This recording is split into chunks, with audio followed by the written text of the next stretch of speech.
I had been in love with Jeremy for 7 years, and everyone knew how crazy I was about him. No one expected that I would dump Jeremy and have a quick marriage with a man I'd only known for half a year. Chapter 1. At midnight. I still hadn't received a birthday message from Jeremy, my boyfriend of 7 years. But he had posted an update an hour ago, just a group photo with his guy friends. He'd told me he had an important business dinner tonight. All men. Nothing to worry about. But the ornate European-style mirror in the corner betrayed him. It reflected short skirts and high heels, belonging to women who definitely weren't just the guys. He always remembered his promises to his buddies and dinners with clients. But to me, he always said, "Elizabeth, just wait a little longer for me, okay?" He knew I wouldn't refuse him. I would always wait. My best friend Autumn glanced at me cautiously, trying to lighten the mood. "Happy birthday, Elizabeth." My phone buzzed with incoming messages, timed birthday wishes from everyone. Even the restaurant I frequent sent a midnight message. "Happy birthday, Miss Elizabeth. From Olive Tree. Here's a coupon for a free meal." The only person who didn't message me was Jeremy, the man I had loved for 7 years. Autumn saw how pale I looked and pretended everything was fine, trying to cheer me up. "Why waste your energy thinking about some trashy guy? Our girls-only party's about to begin." The champagne popped, and a group of girls gathered around, lively and noisy. Someone teased with a grin, "Elizabeth, where's your man tonight?" Autumn pinched her waist gently, signaling her to stop. "This is a girls' night. What would we want with some lame guy here?" Yeah. Someone chimed in. "They're probably off preparing their own romantic celebration. Who knows? Maybe he's working on some big surprise." One of our mutual friends came over mysteriously. "Let me tell you a little secret," she whispered. "I saw Martin picking something up at a jewelry store earlier, and he doesn't even have a girlfriend. So, who do you think he's buying jewelry for?" "Martin, Jeremy's ride-or-die friend. Together since college." The girls laughed and made a fuss. "Looks like we'll be drinking at Elizabeth's wedding soon." Autumn noticed how my frown had finally softened and let out a sigh of relief. I couldn't hide the smile tugging at the corners of my lips. The gloom had lifted, and I felt like the sky had cleared. My heart filled with anticipation and joy. The party went on until after 2 a.m. Suddenly, my phone rang. It was Martin. The girls all gave me knowing looks. This was the moment. "Put it on speaker," they urged. I gave in to their pestering, smiling brightly as I turned on the speakerphone. I was ready for Martin to say, "Sis-in-law, open the door," and for Jeremy, the man I had loved for 7 years, to show up with flowers, kneeling on one knee, with all my friends witnessing our love. But that didn't happen. The background noise was loud, and I could even hear the flirtatious voices of drunk girls. "Hey, sis-in-law, Jeremy's drunk. Can you come pick him up? We're at Orchid Club." As soon as that name came up, the room fell silent. The air grew awkward. I knew that place, Orchid Club, recently in the news for a scandal involving shady deals and sleazy favors. So, he skipped my birthday to drink at that place with his buddies?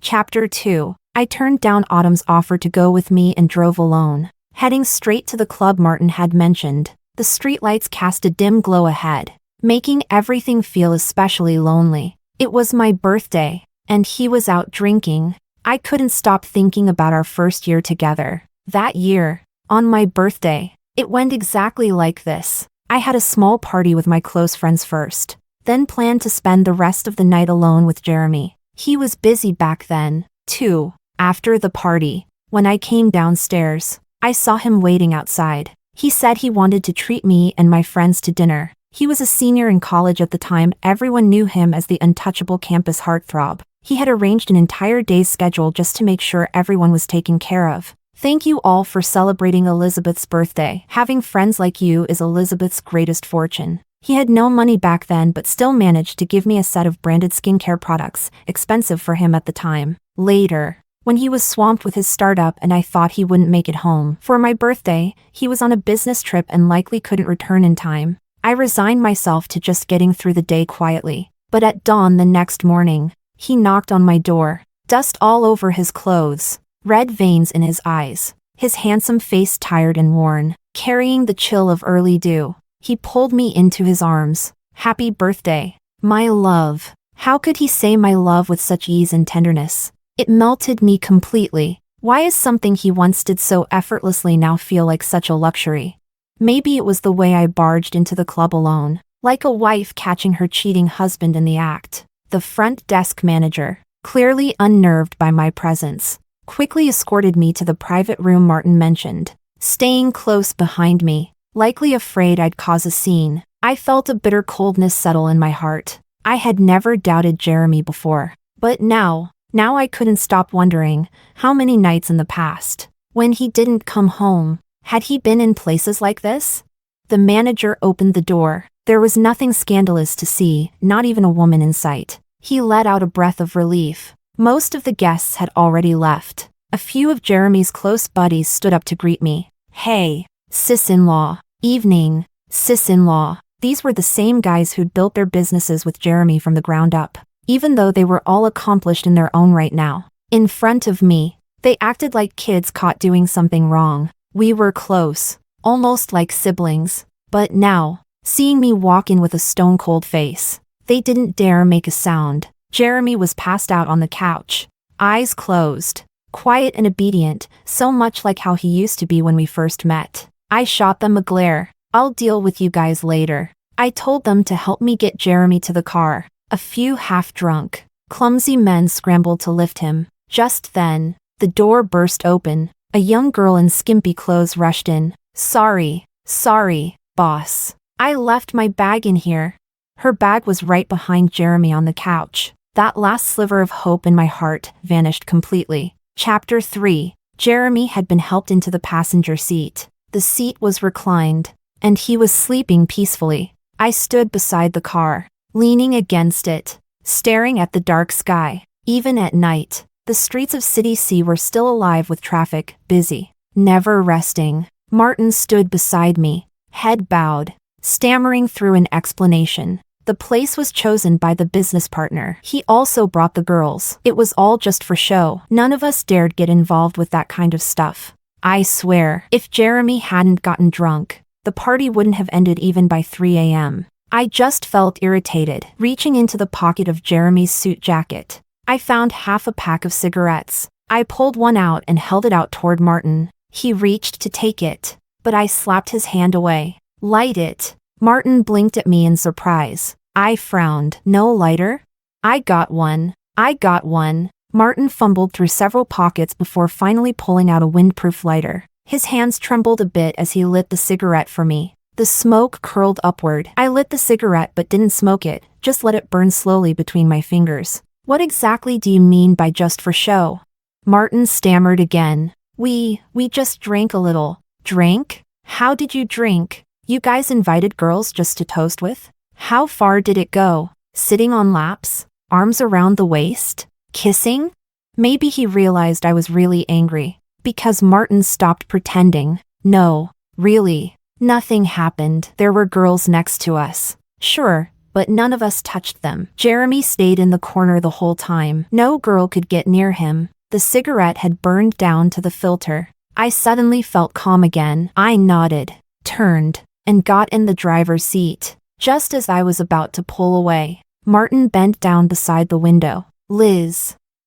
I swear, my bro didn't do anything. I glanced at him, then rolled the window up and drove off without looking back. Chapter 4. It took all my strength to get Jeremy onto the sofa. I couldn't move him any farther. As he slept, there was still a faint trace of the pure, boyish face I remembered. He had grown up a lot these past years. He matured so quickly that I never got a chance to catch up. Before I knew it, he had become one of the rising stars in the business world. That girl who barged in earlier had a sweet, innocent face, with a timid, doe-eyed expression. Forget Jeremy, even I felt a protective instinct toward her. I'd heard about that club, Orchid, a notorious money pit, a playground for the powerful, a place that marked a clear line between social classes. The fact that Jeremy could even be there meant he had fully entered a different world. But I believed Jeremy hadn't done anything. The moment Martin called me sis, I believed him. If before, when Jeremy didn't come home, I only thought about breaking up with him, now, I had made up my mind. I was really going to break up with him, even if I had stormed into the club like a betrayed wife catching her cheating husband. even if all of Jeremy's friends called me sis-in-law with complete respect. Even if Jeremy had done absolutely nothing wrong, I was still going to leave him. I'm not someone with a lot of virtues, but when I decide to do something, I do it fast. No one can stop me. Just like when I first met Jeremy and started pursuing him loudly and fearlessly. Just like when he launched his startup, and I gave him my entire study abroad fund without blinking. And now, just like that, I've decided to break up with him. No hesitation. Not even God himself could stop me. Chapter 5. Every sudden decision is backed by long contemplation. I don't know when it started, but this relationship stopped bringing me joy. It gradually turned into anxiety, into constant self-doubt. I felt terrible. Still, I packed up my things overnight. The next morning, I contacted a moving company. By the time everything had been settled, Jeremy was still knocked out from his hangover. I fled to my best friend's place to catch up on sleep and ended up sleeping until dusk. The sun was setting. My best friend was still working overtime, and I was left alone in an empty apartment. That's when I realized, other than a vast loneliness, I also had a rumbling stomach. My phone buzzed again with that free meal coupon. Dinner at Olive Tree. It was supposed to be the centerpiece of the birthday I'd planned with Jeremy. Well, I wasn't going to waste my coupon, so there I was, alone in a big private dining room. I flung off my blazer, kicked off my heels in 2 different directions, and dug in with gusto. Truth be told, I really do like Olive Tree's food. But in the past, whenever I came here, it was either with Jeremy and his whole gang of brothers, or with Jeremy on some business occasion. When it was the brothers, I was the sis-in-law. I had to take care of everyone, pour drinks, order dishes. I knew each of them by name, what they liked to eat, what they were allergic to. I looked after everyone. Who wouldn't admire me? The perfect wife in training? And business dinners were even worse. There were always messy legal cases to discuss, or female assistants and companions to deal with. I had to maintain perfect table manners, read the room, sometimes even hold my own in business negotiations, and always stay on guard against women who had eyes for Jeremy. Every meal felt like going to war, but his business partners would praise me endlessly, saying how lucky Jeremy was to have such a capable woman by his side. Even those women who secretly liked Jeremy, I turned some of them into friends. A few I still keep in touch with. Capable woman behind the man. That title belongs to wives. What do you call someone who isn't married? A girlfriend. I dated Jeremy for 7 years. The first 2 years, I got treated like a girlfriend. The next 5, I acted like a wife. But to this day, I'm still just his girlfriend. Looking back now, Jeremy and I have never once had dinner here. Just the 2 of us. This relationship started with me making the first move. But it can't always be me. It's just too exhausting. Chapter 6. I ate with zero elegance. For the tough dishes, I just used my hands. Oil smeared across my mouth. I didn't care. Suddenly, the male server knocked on the door, right when I was mid-bite. He came in with a bottle of wine. We locked eyes. If he dared laugh at me, I'd end him. But the handsome waiter was a true professional. With a pleasant smile, he presented the bottle. Looked like it cost 6 figures easily. I hadn't ordered any wine. Miss Elizabeth, this bottle is a gift from our boss, he said, expressionless. I grabbed a napkin and wiped the grease off my mouth. I don't drink. His smile remained polished. This is a low-alcohol white wine. You can save it and share it later with your gentleman. The boss clearly knew who I was, but he must have misjudged. What gentleman? Just a former boyfriend. Maybe this was some kind of courtesy gesture on Jeremy's behalf? I'm single, I replied. Just got out of a relationship. Any previous connections I had, consider them void. No need to send me anything. Maybe I imagined it. But I swear the ridiculously handsome waiter's eyes lit up a bit. Was he happy to hear I was single? No problem, he said warmly. You could share it with your girlfriends. This wine is perfect for ladies. And it's a gift to you. From our boss, not tied to any past connections. Well, now I was tempted. I pictured myself coming back here with my girls, ordering whatever we wanted, eating and drinking without a care in the world. That messy cloud of emotions hovering over me, swept clean in an instant. The storm in my chest cleared to reveal blue skies. Single life really is wonderful. You show up for a random meal and get hit on by a waiter who looks like he stepped out of a magazine, and get gifted a great bottle of wine. Chapter 7. You again? Is your boss sending me something else now? I was gnawing on the tail of a giant Australian lobster, completely lacking in grace. Why did he always knock right when I was at my most unflattering? Did I not deserve even a shred of dignity? The waiter chuckled softly. This is your birthday cake. Every VIP guest receives one on their birthday. Since you came alone today, we've prepared a single-serving portion. TCH. Even the cake was reminding me I'd officially become a newly minted single. Weirdly novel. Honestly. After all, when your first love lasts 7 years, going back to single life takes some adjusting. I'd gone all day without eating. Now that I'd finished off the lobster, I was nearly full. I was going to order a little dessert afterward, but hey, guess I didn't need to. Though, this cake was kind of huge for a single serving. You got anything else going on right now? I asked him. Always at your service, Miss Elizabeth. Perfect. Celebrate my birthday with me. Then, come help me light the candles. I went to the restroom to tidy up. By the time I came back, the table had been completely cleared. The ridiculously handsome waiter was lighting candles on the cake. Honestly, the service here put hot pot restaurants to shame. They'd even prepared a birthday crown for me, made of Swarovski crystals. No less. Seriously? That fancy? The custom candle read 18 in wax. And although the cake looked a bit ugly and rushed, they hadn't known I was coming tonight, so a last-minute setup was understandable. The candle flames were like little sparklers, tiny fireworks in the dark. The lights went out, the candles were lit, and the whole thing looked breathtaking. I thought that would be the highlight. But then, the waiter started singing happy birthday. Zhu and I xing ri kuai lu. Zhu and I xing ri kuai lu. Happy birthday to you, happy birthday to Miss Tian. Jeremy had never once sung me a birthday song. Chapter 8. It was an unexpectedly wonderful evening. Not only did I enjoy a luxurious meal like never before, but I even shared a slice of cake with a ridiculously handsome waiter. I packed up a bottle of red wine, planning to go home and split it with my dear best friend Autumn. She had been thrilled when I told her I broke up with Jeremy, said she was throwing me a single life party soon to celebrate my liberation from his toxic orbit. As for the white wine, the one they gifted me, I felt a bit awkward about just taking it with me. So I left it at the restaurant for next time. I figured I'd bring Autumn and enjoy it together. I held my heels in one hand, my blazer draped lazily over my arm, barefoot and relaxed, slowly walking out. I didn't know if I'd turn a corner and meet love, but I did turn a corner and ran headfirst into my freshly minted ex-boyfriend. Chapter 9. Jeremy looked at me with a hint of surprise in his eyes. It was rare to see that expression on him. His years in the business world had trained him to stay unreadable. Martin looked surprised too, though now really wasn't the time for that. Sis-in-law, why weren't you answering your phone? Jeremy's been looking for you all day. We were freaking out.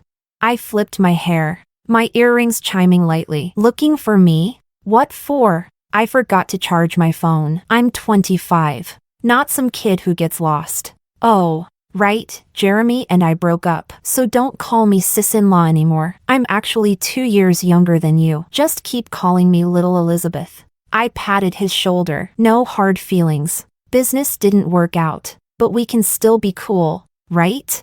Martin was nearly panicking. Wait, what? Sis-in-law, are you still mad about last night? I swear to God, Jeremy didn't do anything to betray you. If I'm lying, may I stay single forever?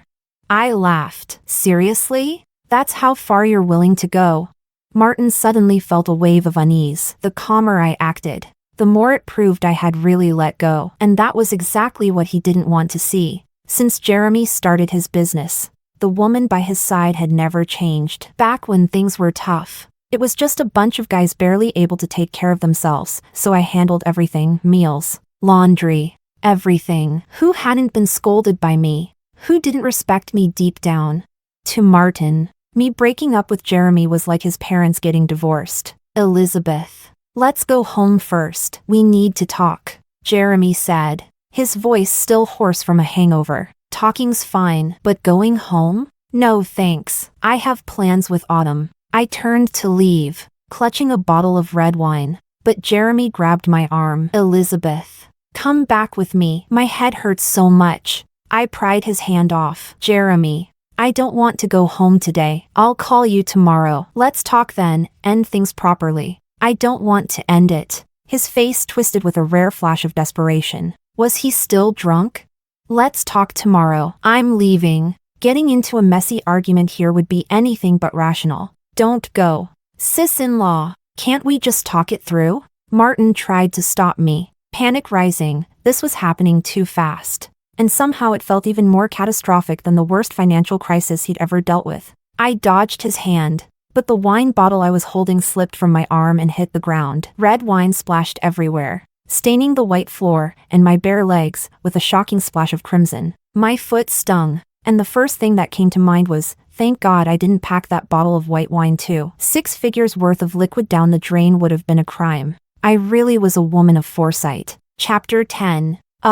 Is this waiter guy assigned just to me today? Is that the kind of treatment a premium VIP gets? I felt 10 feet tall, 3 grown men fussing over my injured foot like headless chickens. Jeremy was holding my calf. Martin was supporting my back. And the young waiter pulled a white cloth napkin from his shirt pocket to wrap my wound. You're a grown woman. Why are you walking around barefoot? Jeremy frowned. I'll walk however I damn well please. What? You gonna police my feet now? We're broken up. And he still thinks he can tell me what to do. Seriously? Jeremy glared at me, exasperated. Do you have to argue with me about everything? Humph. I rolled my eyes. The cut's pretty deep. Might need stitches. You should let a doctor take a look. The waiter said. Jeremy and the waiter both reached out to carry me. Now this was a showdown. Jeremy looked shocked, clearly not understanding why this random waiter was bold enough to challenge the boyfriend role. But the waiter stood his ground. He heard it loud and clear. The guest said she was single. Maybe you two can just carry me together?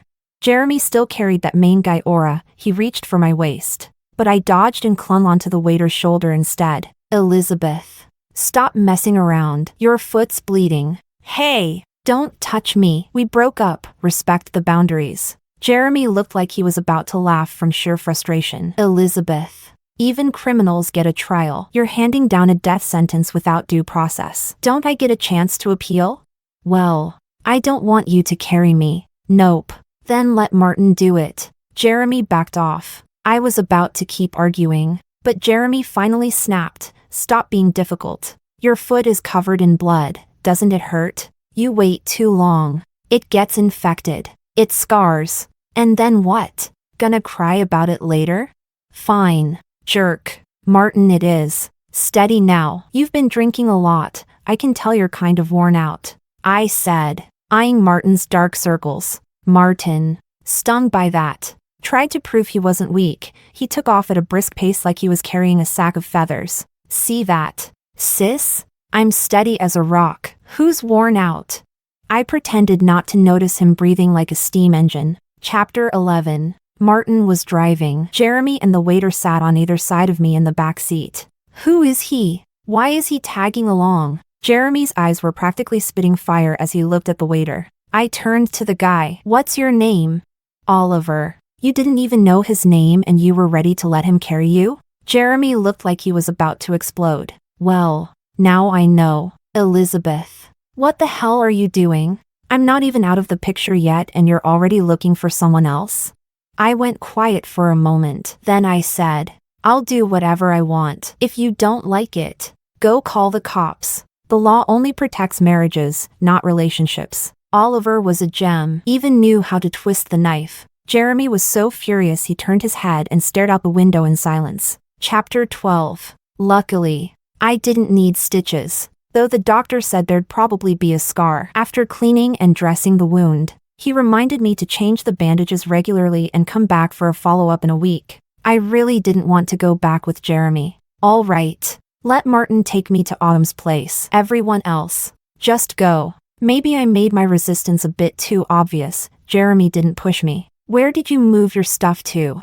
I bought an apartment. Told you before. Don't worry, I'm not homeless. Jeremy lowered his eyes and gave a weak nod. Oh right. Oliver, why are you still here? Isn't your boss going to dock your pay? You forgot your birthday crown. I came to return it. Plus, you got hurt at our place. We're partially responsible. Of course I had to follow up. Martin suddenly exclaimed. Wait, it's your birthday today? Damn. I knew I was forgetting something. I even got you a gift. I just drank too much last night and blacked out. I smiled. It's fine. The day's almost over. Just save the gift for your future girlfriend. Martin's gifts were always the same: watches. Jewelry easy to repurpose later for someone else without raising eyebrows. Jeremy suddenly looked up. His face had gone pale. He said weakly, I didn't forget. I just drank too much last night. You know how business stuff is. You gotta keep the clients happy. I was actually planning to. I shook my head. It doesn't matter anymore. It's almost over anyway. That's how my birthday went. And that's how our relationship ended too. Chapter 13.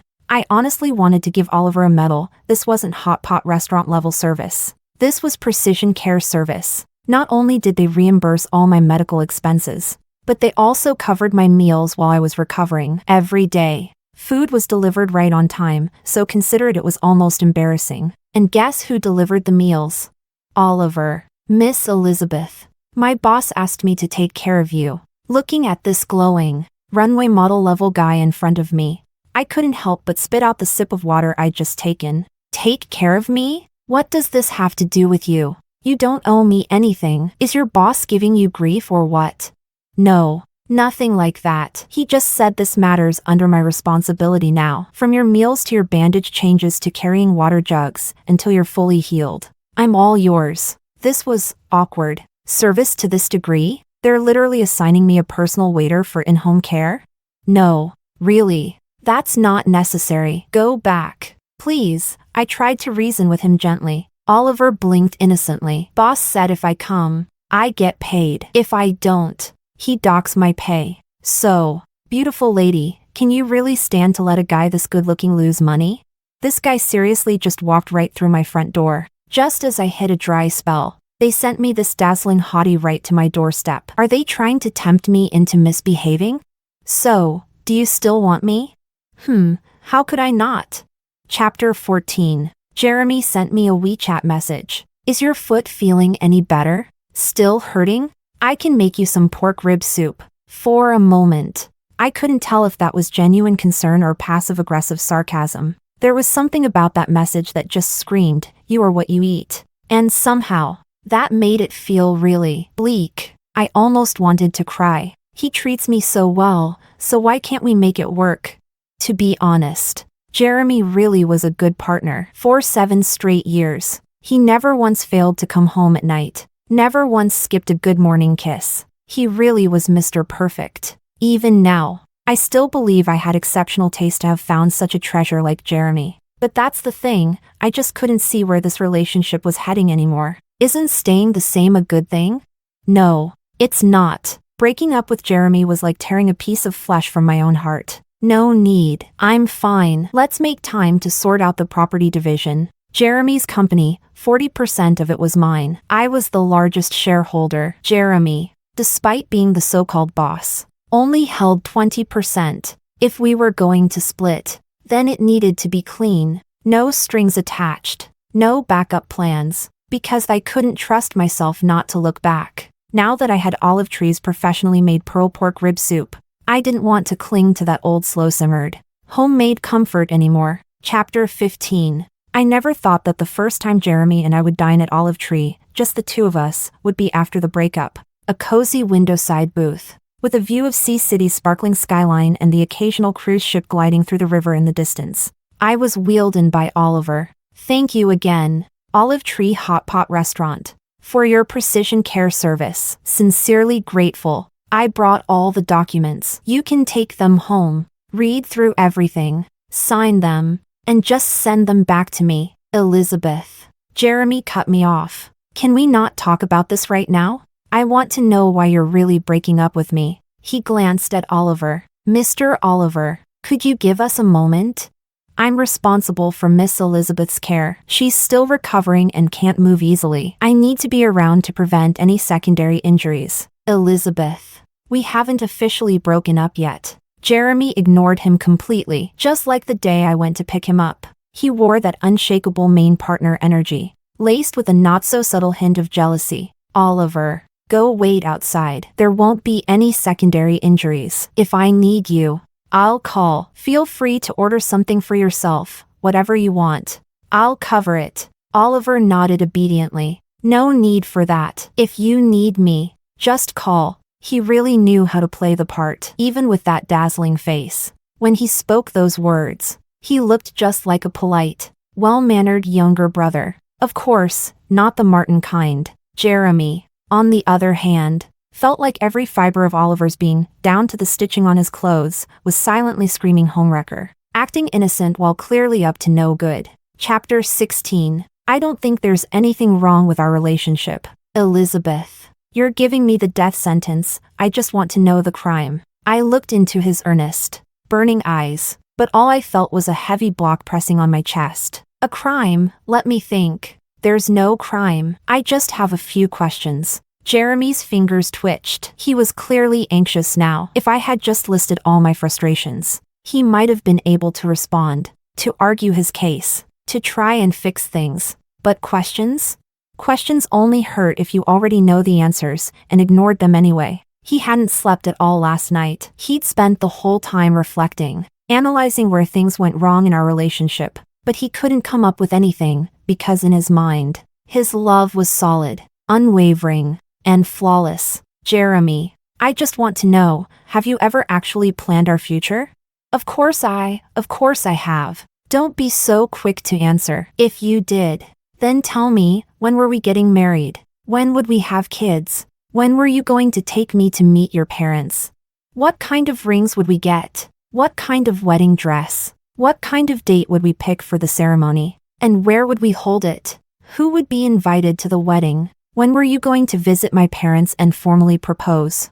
Jeremy's face turned pale, white as a sheet. He said nothing, because he had never thought about any of it. And that final shred of hope I'd been holding on to, it vanished completely. I was about to call Oliver to come and wheel me out, but Jeremy suddenly scrambled to pull something from his suit pocket. A small, deep red velvet box. He stammered, completely flustered, unable to form a coherent sentence. Elizabeth, I was going to propose on your birthday. I gently stopped his hand from opening the box. His hand froze. I smiled and shook my head. No need to open it now, Jeremy. Before yesterday, any day over the past 7 years, even the very first day we got together, if you had made me a ring out of a rose stem and proposed, I would have said yes. But yesterday had already passed, and what's missed is missed. I didn't want a last-minute decision made in a panic. I called Oliver in to take me home. As the door closed behind me,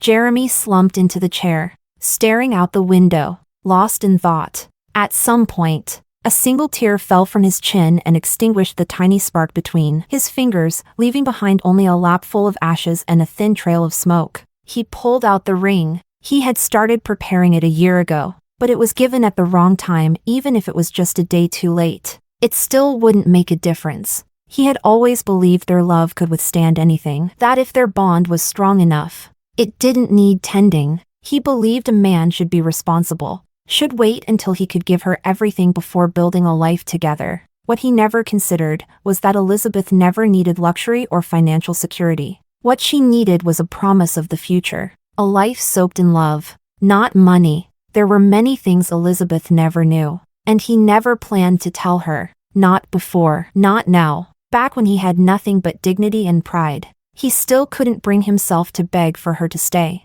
Jeremy slid the ring onto his pinky. His fingers were long and slender. The ring fit perfectly. Only, it was meant for the ring finger of his wife. Chapter 17. The moment the door shut behind me, I couldn't hold back my tears either. 7 years together, it's not something you can just walk away from. Jeremy and I had become part of each other's daily lives. To cut things off, it felt like tearing out a piece of my soul. 7 years ago, I had just started college. I moved from the southern city up to Sea City. One Christmas, I went out with my roommates to explore, but we got separated in the middle of a massive plaza. I was completely unfamiliar with the place. My phone had died after a full day out. I couldn't even contact anyone, let alone use the GPS. I borrowed a stranger's phone but couldn't remember a single number by heart. I was completely lost. All I could do was sit on a bench and cry. That's when Jeremy appeared. He saw my student ID and came over to ask if I was from C University.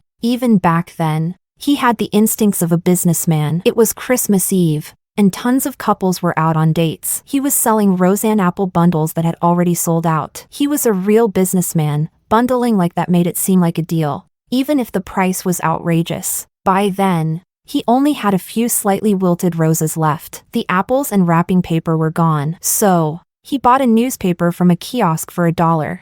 And with those long, skillful hands, he folded it into a bouquet for me. At the time, I was so mad I wanted to smash my barely new iPhone. The battery died so fast. And obviously, I couldn't punch myself, so I just wanted to throw the phone. I was wiping my tears and hesitating when suddenly, a bouquet of roses was handed to me. In that moment, he felt like a ray of light, shining only on me. Are you lost?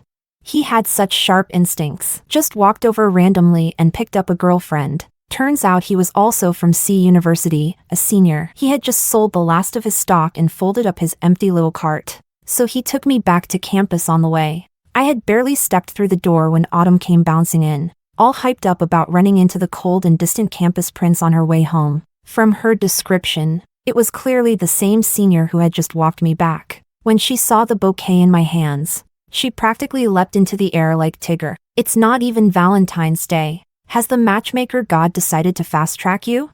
Please. The matchmaker doesn't celebrate Valentine's Day. Chapter 18. This campus prince of C University had a legendary reputation. For 4 years, he swept every major scholarship, laser-focused on his future, never once caught up in drama or relationships. Rumor had it, no matter how hard senior girls or freshman crushes tried to get close to him, he was immune, completely unmoved. Eventually, people started seeing him as unapproachable. Autumn warned me, don't lose yourself over a single bouquet. Love shouldn't be given lightly. She told me to think it over carefully. At the time, she was glued to Gu Jingming novels and kept comparing our city's nightlife to the glitzy materialism described in those books. She'd mimic Gu Li's tone and say, love without money is like sand, it scatters after just a few steps. Even without the wind. Why?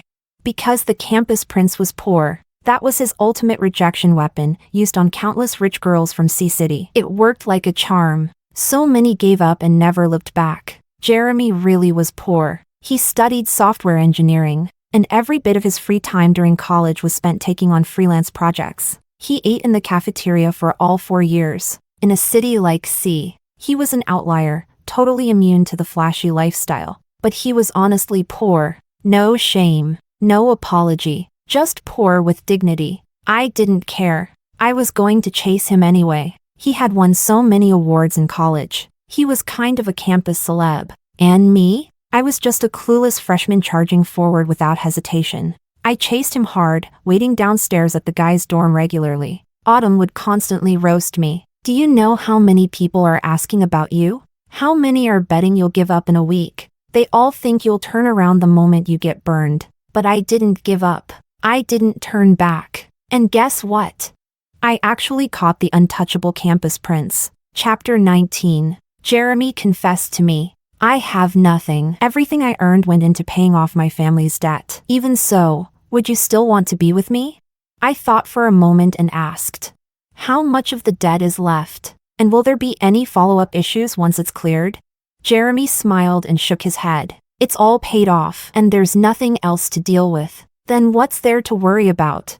And just like that, the untouchable campus prince officially became mine. I didn't even need to spend that much effort chasing him. I knew he liked me too. The way he looked at me wasn't the way he looked at anyone else. I never doubted Jeremy's ability to make money. He used to hustle hard to pay off debts. If he had to start from scratch, he'd still make something out of nothing. And he'd take good care of me too. He started his own company in senior year before I even realized what he was up to. He and Martin, along with a few other guys, were renting a shabby office, living off cheap shredded potato takeout and instant noodles, scrambling around looking for investors. Once I found out, I invested $2 million. That was my overseas study fund. Jeremy didn't want to take it at first. Elizabeth, I can't live off a woman, especially not the woman I love. I looked at his thin, worn-out face and my heart ached. This is investment, okay? I'm not handing it over for free. You really think you can fool someone who's studying finance? I spent the whole night laying out the future potential of his software project, backed by clear logic and solid projections. Eventually, I convinced him it wasn't a handout. It was a proper equity investment. I truly believed in the direction Jeremy was heading. Based on national and internet development trends, big data was bound to blow up in the coming years. I've never been wrong before, not about Jeremy. And not about the future either. Chapter 20. Jeremy made it, and I built a career of my own. Because of the whole studying abroad issue, I did have a bit of a falling out with my parents. But at the end of the day, they were still my mom and dad. They didn't think using my fund to support my boyfriend's business was a mistake. In fact, they were even willing to continue paying for me to go overseas. But I turned it down. For the first time in my life, my mom spoke to me in a really serious tone. Elizabeth, I understand everything you've done. I believe you acted out of love. And yes, love often drives us to give everything we have. But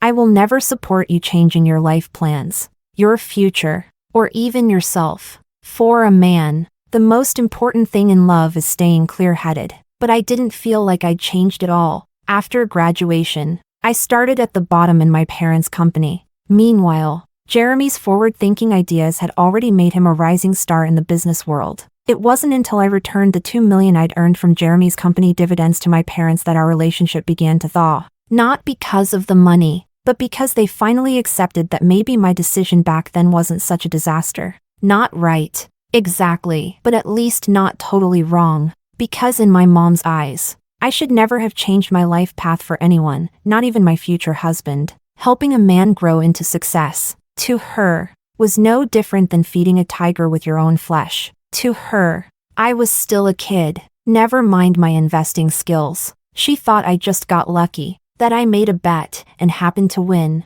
because Jeremy turned out to be a decent man. Chapter 21. Jeremy was the perfect partner. He remembered every single anniversary. He gave me all the romantic gestures and meaningful rituals. He loved me deeply. The kind of love where I'd sometimes wake up in the middle of the night from how warm his embrace was. The kind of love where he'd spend every bit of his free time with me. His friends respected me as the sister-in-law. My girlfriends no longer questioned his feelings for me. The receptionist at his company referred to me as Mrs. Zhao, and my colleagues all called him brother-in-law. So why did all of that one day fall apart? Was it because he got drunk at a business dinner on my birthday and forgot it the next day? No, it was during another dinner party. Someone casually asked him, "Do you and your wife have kids yet?" He chuckled politely and replied, "This is my girlfriend. She's still young, no rush." And suddenly, the way people looked at me changed. In the eyes of those people, in their social tier, girlfriend and wife are two very different things. A girlfriend is someone dependent on him. A wife is someone who stands beside him. Equal, not the same. Even his business associates had assumed we were a married couple with kids. But Jeremy hadn't even realized how far behind he was. After that night, I never went to another banquet with him, because I couldn't stand hearing him introduce me to others like that again. This is my girlfriend. Do I desperately want to get married? Am I eager to become someone's wife? I'm only 25. At 25, not being married isn't strange, or rare, or something to be ashamed of. But after 7 years together, it had become something expected, something that felt like it should have already happened. It's not the fact that we didn't get married that disappointed me. It's that he never even imagined we would. He never brought up his family to me, not once. As for why, not in the past. Not now, I never asked. And now, I don't even want to know, because asking wouldn't change anything. If he truly wanted me to know, he wouldn't need me to ask in the first place. Chapter 22. You can't just forget a 7-year relationship like flipping a switch. And when something suddenly goes missing from your life, you can't just patch it up like nothing happened. Jeremy's company didn't have enough cash flow on hand to buy out my shares all at once, so they paid half at market value up front. The rest would come in annual dividends wired to my account, more than enough for me to live a carefree life forever.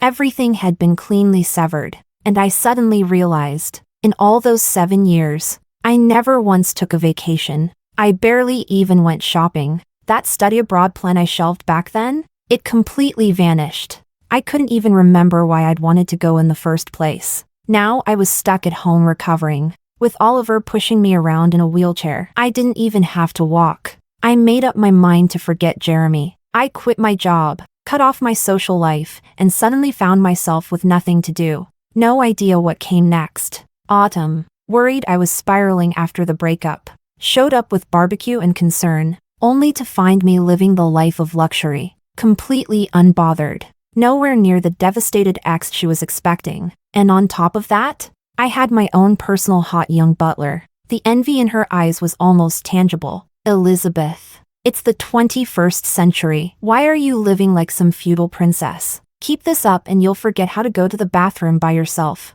Thanks for the concern. I do still run when it rains. Oliver had fully embraced the precision care hot pot service philosophy. Rumor has it he even went back to the restaurant to learn new tricks. He picked up some flashy nail art skills and practiced on my injured foot. He even tied the bandage into a pink Hello Kitty bow. Being pampered like this made giving up seem way too tempting. What was I going to do when my foot healed and Oliver had to leave? They say 21 days is all it takes to form a habit. Now I was stuck teetering between two extremes. Do I send Oliver away, or keep him around? Sending him off didn't feel fitting for my current status as a financially independent woman of means. What kind of rich woman does her own chores? But keeping him? That might interfere with finding my next great love. It was a real dilemma. Elizabeth, your foot's almost healed, right? Let's go out and have some fun. I found this super cool lounge bar, new hot guy every night doing live covers. You'll love it. I knew she wasn't doing it for fun. She just wanted to distract me. To everyone else, I probably looked like someone nursing a deep heartbreak after a breakup. But only I knew. I was slowly making peace with it all. When Jeremy pulled out that ring, I knew for sure these 7 years weren't a waste. The story had a graceful ending, and that was enough for me. I just hadn't adjusted yet to a life without Jeremy. But time heals everything. I wasn't going to live in the past forever. Those 7 years with Jeremy?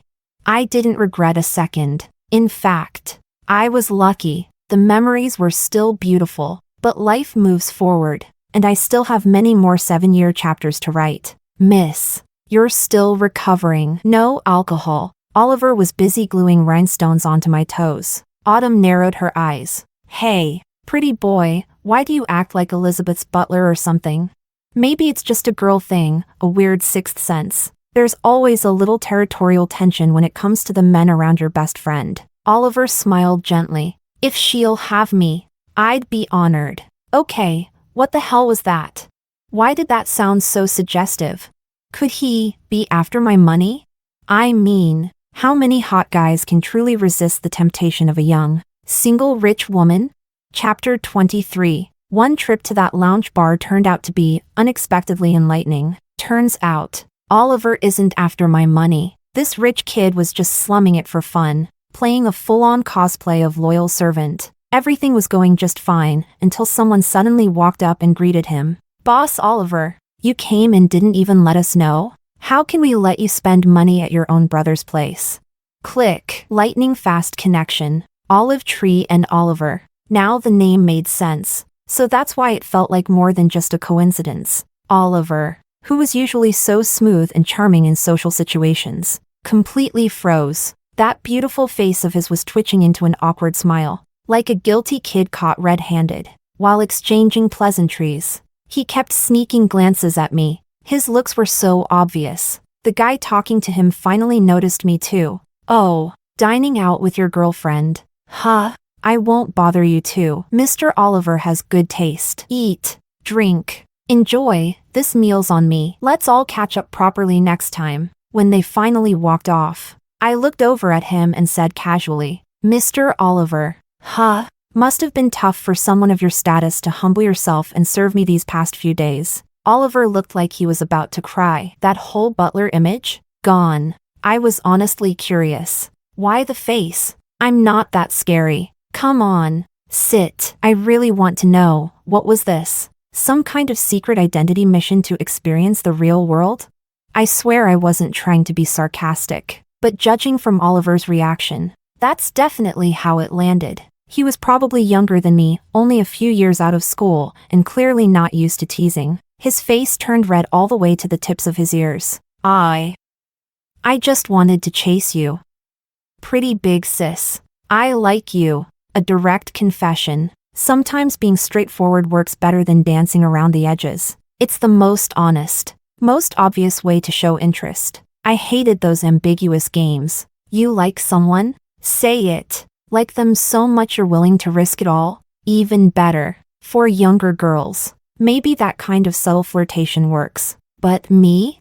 I figured life out a long time ago, like when I was helping my aunt gut fish in the supermarket. My heart's been as cold and sharp as her cleaver ever since. So when Oliver confessed to me, I felt absolutely nothing. In fact, I kind of wanted to laugh. Chapter 24. Sorry, I really did laugh. I couldn't help it. Autumn's gaze darted between the two of us. Then she let out a cold snort. Wow, Elizabeth. And here I was thinking you were heartbroken and needed cheering up. But turns out you've already reeled in a hot little cub. I rolled my eyes. What are you talking about? Do I seem like that kind of woman to you?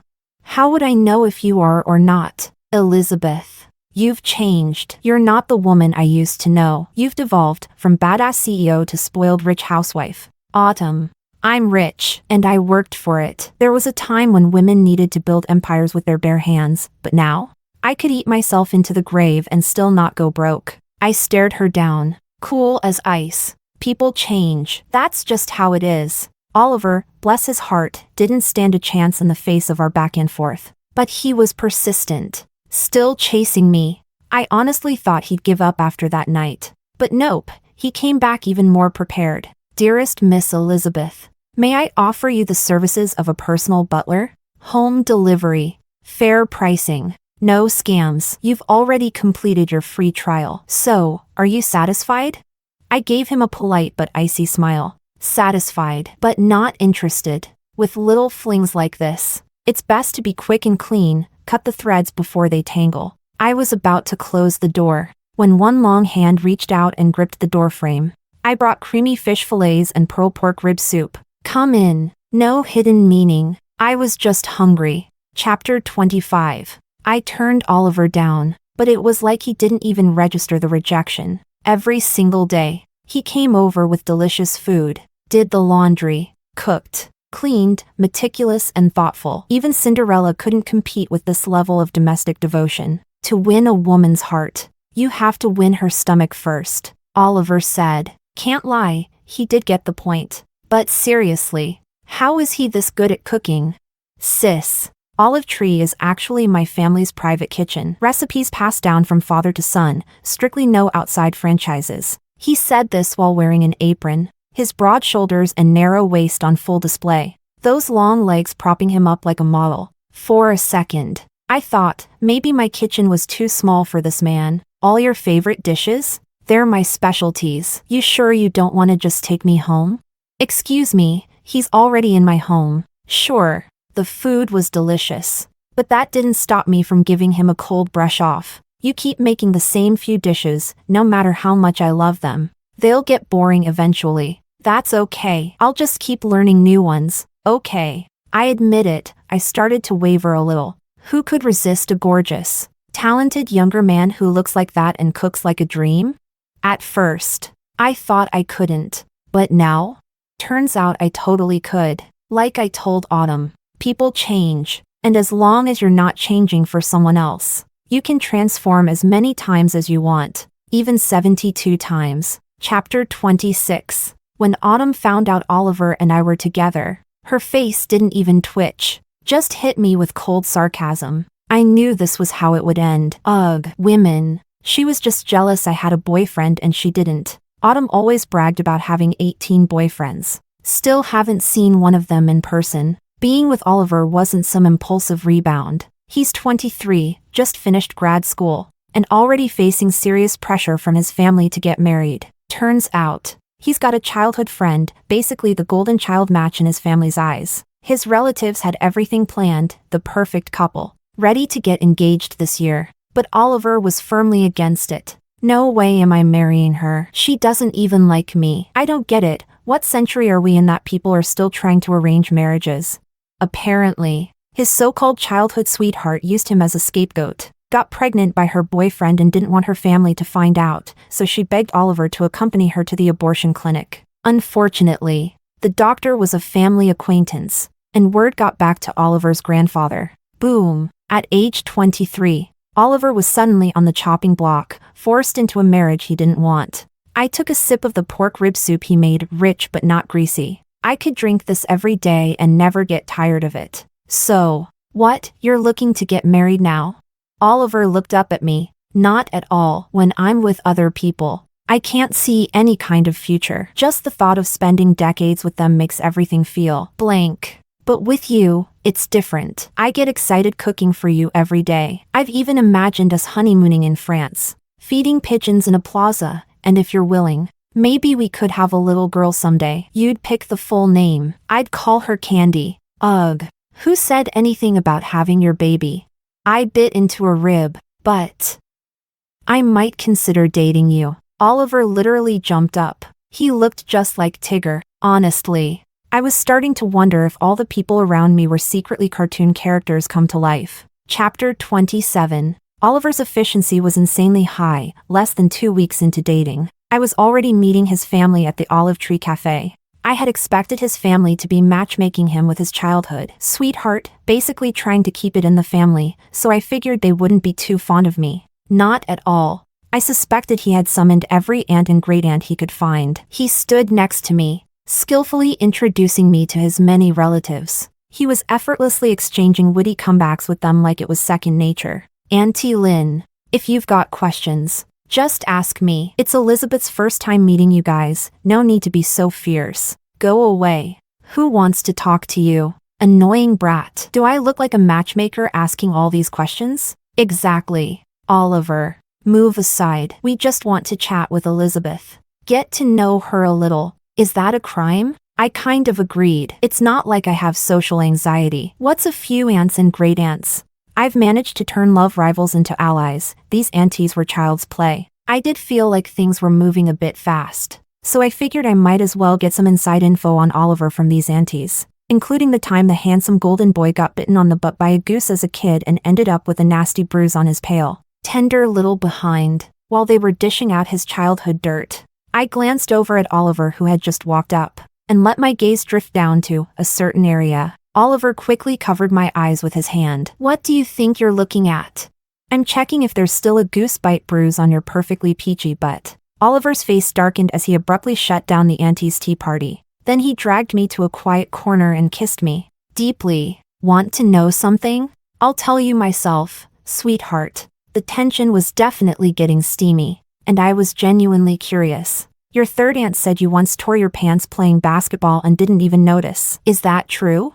Chapter 28. Oliver's grandfather was a kind old man, full of energy, and also working hard to boost his grandson's image. You have no idea. Young lady, this kid had his eye on you from the start. Last time I asked him when he was planning to settle down, he told me none of the girls I introduced were wife material. I asked him what kind of goddess he wanted to marry, and he pointed at you. You came with your brother last time to talk business, right? I thought to myself, if he could actually marry you, that'd be his greatest fortune. Everything Oliver did had been premeditated. When his family tried to force a marriage, he came clean to his grandpa about the whole childhood sweetheart situation, but that wasn't a valid excuse to refuse an old friend's matchmaking. Family matters, after all, not something you could interfere in, or even mention outright. So the only way out was for Oliver to find a girlfriend ASAP and use that as an excuse to reject the offer. But Oliver was ridiculously stubborn. You can't force feelings. Where am I supposed to find someone just like that? I introduced you to so many great girls and you didn't like a single one. What do you want? A literal goddess? His grandpa snapped. His older brother was already married. Meanwhile, Oliver had been goofing off for years and hadn't even had a shadow of a girlfriend. The only girl who was close to him was the childhood friend, and everyone assumed he liked her until this whole mess came to light. Then Oliver pointed to the VIP booth by the window, where a girl sat, radiant as freshly fallen snow, poised, graceful, The kind of presence that caught your eye and stayed with you. That's the woman I want to marry. Too bad she's taken. Oliver's grandfather nearly picked up his cane to whack him for saying that. Only after Oliver repeatedly promised that he would never interfere with someone else's relationship did the old man calm down. You just stay single then. That guy she's with didn't look like any ordinary dude either. If you even think about becoming some home-wrecking simp, I'll break your damn legs. But fate had other plans. Oliver had pretended to be a customer service rep just to give her a little birthday gift. No contact. Just admiration from afar. Love born of respect. Kept within the boundaries of propriety. Who could have guessed she'd come eat alone that day? Watching her kick off her shoes and dig into her food like a regular human being, Oliver realized even goddesses enjoy earthly pleasures. And then he heard the best news of all, she was single again. That was all the excuse he needed. His feelings surged like a rising tide. Unstoppable. Chapter 29. As the wedding date approached, Oliver's childhood sweetheart came to see me. She said she was pregnant with Oliver's child. I was so stupid. Really? She said. I thought I could just let go, but I didn't expect. I'm carrying his baby. It honestly felt like she was trying to mess with me. I'd been with Oliver for over 6 months now, and she wasn't even showing. Either Oliver, who's been making me breakfast every morning, is actually a ghost, or the kid in her belly's got some serious developmental issues. Before I even said a word, Oliver showed up. No idea what he said to her, but she looked terrified and bolted out of there like her life depended on it. Oliver's disgust was written all over his face. I hadn't even reacted yet, but he looked like he was about to throw up. He collapsed into my arms, venting his misery. Babe, if it weren't for you, I'd have developed a phobia of marriage by now. You don't know how terrifying she is. Back in high school, she got caught dating some guy and pinned it all on me. It's been years and she's still pulling this crap. I reached up and patted the tousled head of this radiant pretty boy like I was petting a golden retriever, channeling maximum perfunctory energy. Oh really? Poor thing. You've had such a hard time. Chapter 30. I didn't send an invitation to Jeremy for the wedding, but Martin showed up. You're getting married. How could your loyal little bro not be here? He said, handing me a bouquet of white roses. Only your husband gets to give you red ones. I'm not the romantic type, so I picked white. Hope that's okay. Congrats on your wedding, big sis. We'll always be friends. I held the bouquet and smiled, nodding. That bunch of white roses became my bridal toss bouquet. At the ceremony, I threw it into the crowd of bridesmaids. Autumn practically dove for it. So did my former love rival, now a friend, and the rest of the fierce, infamous girl boss gang. Those powerful, no-nonsense women totally forgot their image fighting over that bouquet. Goodbye. 7 years. Ahead of me are countless more sevens, and Oliver will walk beside me, hand in hand, through them all. Chapter 31. Oliver had actually planned out every single year we'd spend together. Autumn was both impressed and appalled. How does getting married make someone younger? Look at you now, you're all bubbly like Winnie the Pooh. Back then, you barely had time to hang out with me. Now your man's hogging all your free time. Elizabeth, do you even care about me anymore? I said. Jealous much? Go get married yourself then. She rolled her eyes. Pfft, you think I can't? I've got 18 hot guys on standby. I could rotate one per day for 2 weeks straight. You think I'm the type to hang myself on one tree? Sure. Those 18 mystery pretty boys are just dying to meet you. Why don't you go play with them already? Elizabeth, you really don't love me anymore. Martin's side story. I started shipping Jeremy and Elizabeth back in college. You know what it feels like when a ship you've been sailing for 7 damn years, a ship you were convinced would last even beyond your own death, just sinks? As the president of the shipper club, I was devastated. When they broke up, I was the one who cried the hardest. Heartbroken, torn up inside, I just couldn't understand it. Why the hell didn't you two just get married earlier? I sobbed into my drink. None of this would have happened. You two were perfect for each other.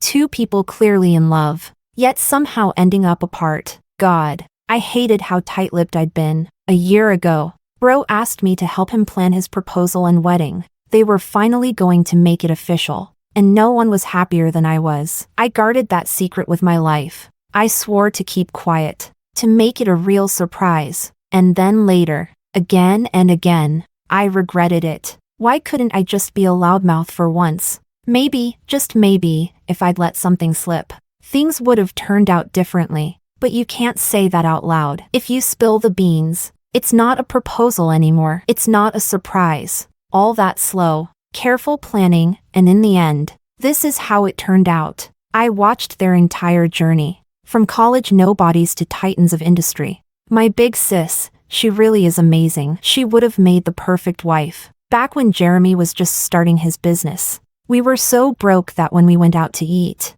we could only afford one meat dish. The rest was all bland veggie stuff. Elizabeth didn't know at first, but when she found out, she made sure to take us out for a nice meal every 1st and 15th of the month. She was the first real rich girl I ever met. Too bad she ended up with Jeremy. I was young back then. I thought this was love. The only other person I ever admired like that was Tony Leung's wife. When he was down and out, they went to eat at a restaurant, and she prepaid the bill behind his back, telling the staff to lie and say it had been discounted. Where do you even find a wife like that? And Jeremy of all people, was lucky enough to meet her. Jeremy's got this calm, steady vibe, even during the worst of our business crises. When it felt like we were one step away from shutting down, he'd still look like nothing could touch him. Then he'd pull us back from the brink and keep going. With him around, we never doubted the future. We caught the big wave of the internet boom, made our mark, and earned our place in the world. But the first time I saw Jeremy truly bitter was after they broke up. That was the first time I ever saw defeat in his eyes. He didn't even get drunk. He just sat there, slouched over, crushed. On a breezy evening like that, my personal symbol of what love should be fell apart. But I still believe in love, because Jeremy loves her. There was a time we helped Jeremy deal with a huge problem, his father, his biological father. To be specific, without that man, Jeremy might have become the kind of serene, intellectual legend who lived for solving unsolvable mysteries, not someone constantly weighed down by life's practical burdens. During college, Jeremy worked nonstop, not just to build a business, but because, for a long time, he was paying off a loan shark debt. A gift from his father. That was a part of his life Elizabeth never knew about. And it was also the darkest, hardest time Jeremy ever lived through. He was the kind of person who should have been born with the world at his feet, a golden boy by all definitions. But instead, he wore jeans so faded they were nearly white, and worked every kind of job, never turning his nose up at the smallest paycheck. Aside from taking on construction contracts, he never passed up a single chance to make money. On holidays, he'd sell flowers on the street, then use the cash to repay loans. The consequences of not paying were brutal. Debt collectors would harass his classmates, his professors, anyone they could reach. And since it was high-interest private lending, the law wouldn't protect him. There was nothing he could do. While paying back the debt, he also had to prevent new loans from piling up, which meant he had to feed his father's endless spending. But karma, in the end, still exists. The first year Jeremy was with Elizabeth, his father was sentenced to prison for fraud. By their 5th year together, his father was released. By then, our business had picked up, and Jeremy wasn't the same man he used to be. But the old man had no intention of letting go. He wanted to cling to Jeremy for life. Impossible. When he couldn't squeeze money from Jeremy, he turned to us. And of course we gave him what he wanted, because he threatened to drag us all down with him. Between fathers and sons, the law often turns a blind eye to financial abuse. But we weren't family. There were no strings tying us to him. His appetite only grew.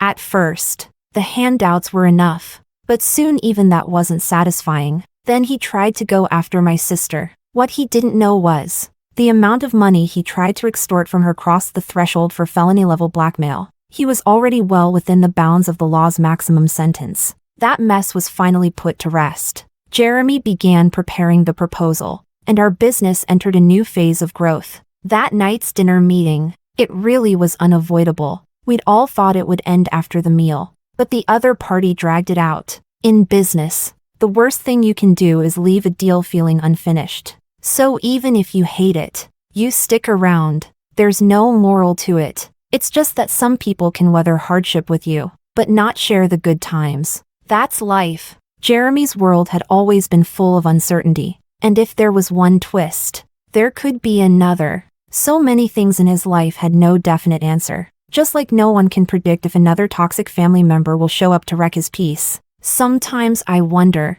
if he'd told her everything, my sister would have stood by him through it all, facing everything together. That could have been another kind of ending. Jeremy looked down at the ring in his hand, tears streaming down like beads on a string. You think I didn't want to marry her? The very first day we got together, I already wanted to marry her. There are just too many variables. Martin, I can't give her the kind of stable life and future she deserves. The white roses at the wedding, they were from Jeremy. He couldn't be there himself, so I brought them in his place. My sister's no fool. She must have guessed. So the white roses became the bouquet. The white roses stood in for him, and love was passed into someone else's hands. Autumn's side story. How do I put this? I saw the breakup between Elizabeth and Jeremy coming from a mile away. Back when she first got with Jeremy, she was the textbook definition of someone blinded by love. But later, when Jeremy started making it big, I had to admit, she'd invested in a hell of a growth stock. The guy was dirt poor in the beginning. He was literally earning cash by hauling luggage at the start of the semester. Elizabeth, on the other hand, was raised in a bubble, sweet, naive, totally unprepared for the real world. Now, I might be bad at a lot of things, but when it comes to judging people, I never miss. The first time I saw Oliver, I knew he had a thing for Elizabeth. And honestly, I wasn't surprised someone would fall for her at first sight. That's just routine. Back in college, she was swarmed by suitors. She was so used to it. Rejection became second nature, clean, sharp, no strings. Someone like her was never short on admirers. She just got swept up in Jeremy's vibe. I mean, come on, her parents' company was full of young highflyers with resumes that sparkled, and she didn't even bat an eye. Seriously, what is it about Jeremy that made him so irresistible? That man is a walking disaster wrapped in charm, a literal homewrecker in human form. But now, she's finally been saved. Oliver is the ideal husband material, and she finally got out. Elizabeth is the kind of woman who should be spoiled rotten, wrapped up in honey and pampered like royalty. Why the hell should she be suffering through some hardship love story with Jeremy? Anyway, enough about that. Elizabeth's already pregnant now, acting more delicate by the day. Oliver cooks her pregnancy meals at home every single day. So this is the joy of dating a soft, doting puppy boy type. Huh? Maybe I should go get one too. Story 2. When Lucas and I got married, we didn't even have a wedding. We just registered for a marriage certificate. But now that his first love has returned from abroad, he's planning an extravagant, grand wedding of the century. My heart turned cold that very night. I slammed the divorce papers onto the table, packed my bags, and left. The next day, as soon as I stepped off the plane, I saw over a dozen missed calls and a flood of messages from Lucas. Lucas, here's a joke for you, someone's getting married tomorrow. But the bride ran away. Lucas, yeah, that's me. I'm losing it. Where the hell are you? Chapter 01. I've been married to Lucas for 5 years. But if you counted the times we've actually met, you could tally them on your fingers. 3 times a year, 2 weeks at a time. And out of those 2 weeks, 10 days were spent in bed. He's the typical domineering CEO you see in dramas, filthy rich, controlling empires worth billions, handling million-dollar deals from morning till night. I have no idea how he even found time to sculpt his body into the shape of a Greek god. He looks incredible in a suit, with sharp, chiseled features that make him irresistible. When he puts on his gold-rimmed glasses, he transforms into a refined and untouchable man. Who would have thought that someone so composed and restrained could turn into a wild beast in private? Maybe being confined to his polished persona for so long left him no choice but to unleash his true self in private moments. This was our second reunion of the year, after barely surviving until his next overseas trip. I was trembling as I helped him pack his luggage. Lucas sat lazily on the sofa, not even bothering to look up as he asked, "Are you hoping I'll leave soon?" "That's right. I mean, no. I'll miss you," I blurted out without thinking, quickly swallowing my careless words.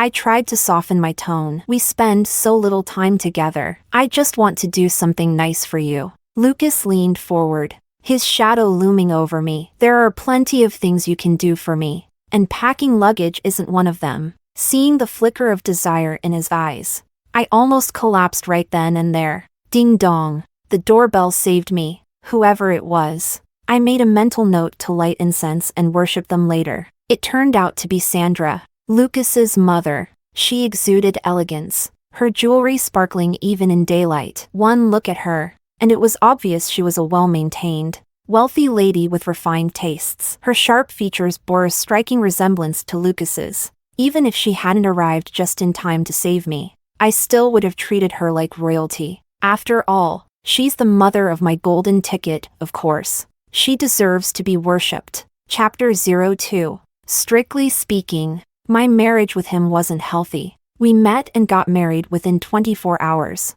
At that time, I was down and out, homeless, like a dying puppy. Lucas crouched in front of me and said calmly, "Marry me. You'll have food, a place to stay, and money to spend. I'm rarely home." He knew exactly how to propose to a stranger. We registered our marriage in the afternoon. I moved into a garden villa in the city center that night, and the next day, my husband left for a 6-month business trip, leaving me with an unlimited black card. At first, it felt like a dream. It took me a long time to get used to this luxurious lifestyle. And well, when he returned from his trips, I naturally fulfilled my duties as a wife, even though I always ended up sore and weak. Thinking about everything I enjoyed, I gritted my teeth and endured it. So, Lucas and I were more like a sugar daddy and a kept woman. Only Sandra didn't know the truth. She believed that if her son willingly married an ordinary woman, it had to be true love, and whatever her son liked, she was more than satisfied with it. When Lucas was away, Sandra frequently visited. Sometimes she brought expensive supplements. Other times she checked whether our relationship was stable. As if I could ever leave Lucas. Whenever she saw Lucas and me being affectionate, her usually composed face lit up with smiles. Clearing her throat lightly, she said, "This isn't the best time for me to visit, is it? Should I leave?" No. I rushed over and hugged her, tears nearly falling. "Mom, Lucas and I missed you so much. The driver's downstairs. Call me if you need anything." Lucas gave me a meaningful look, nodded at Sandra, and left. I was saved. I breathed a sigh of relief, but exhaustion washed over me again, and I leaned against Sandra's embrace. Sandra, with her experienced eye, noticed my state and smiled knowingly. "It seems Lucas's time at the gym hasn't gone to waste. Your married life seems pretty harmonious." Who wouldn't feel awkward discussing this topic with their mother-in-law? Blushing furiously, I stammered and didn't respond. Sandra helped me sit down and then touched my stomach. A second later, her smile grew even wider. "Oh my, this belly looks a bit rounder. Let's schedule an ultrasound at the hospital." No, Mom. I'm not pregnant. I just gained a little weight." Sandra's face fell slightly. "I'm not one of those mothers-in-law who pressure for grandchildren. I'm very open-minded. But you two always pass your health checkups after 5 years of marriage. It's about time for some news. Zoe, if you had a child, you wouldn't leave Lucas, and I'd feel more at ease. Isn't it usually the weaker party who uses children to hold on to their partner? Please, doesn't she realize how desirable her son is? And yet, she's afraid I'd leave him?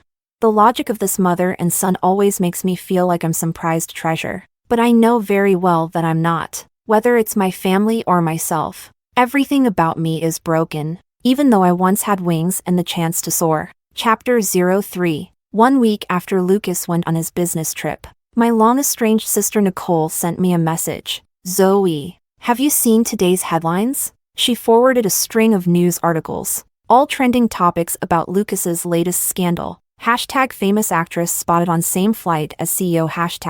Hashtag CEO and actress staying at the same hotel. Hashtag 10 hours of silence. Is this their official announcement? I glanced at the headlines and replied with a simple, "Oh." Nicole wasn't satisfied. She bombarded me with voice messages, but I didn't open a single one. It wasn't until my mother called that I forced myself to pick up after a long mental battle. Zoe, how can you be so cold and heartless?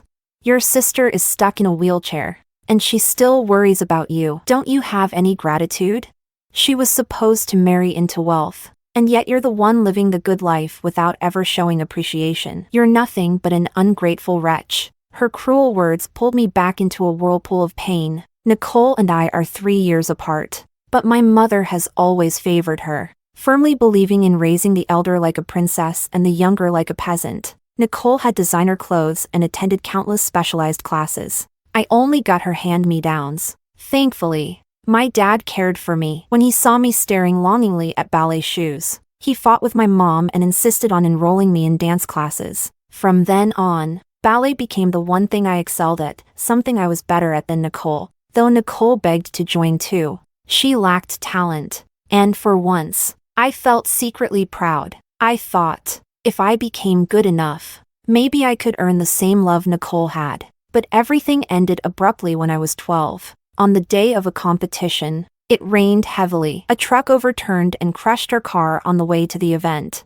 My dad, who was driving, died instantly. Nicole lost her legs, and I lost the only person who truly loved me. Mom's favoritism turned to outright hatred. But it wasn't my fault. Nicole had begged Dad to avoid the highway and stop to buy her a new dress. That's why he changed routes, leading to the accident. Mom refused to believe it or even listen. She stormed onto the stage, yanked me down, and screamed through her tears, "What right do you have to dance? Your father died because of you. Your sister lost her legs because of you. How dare you stand in the spotlight?"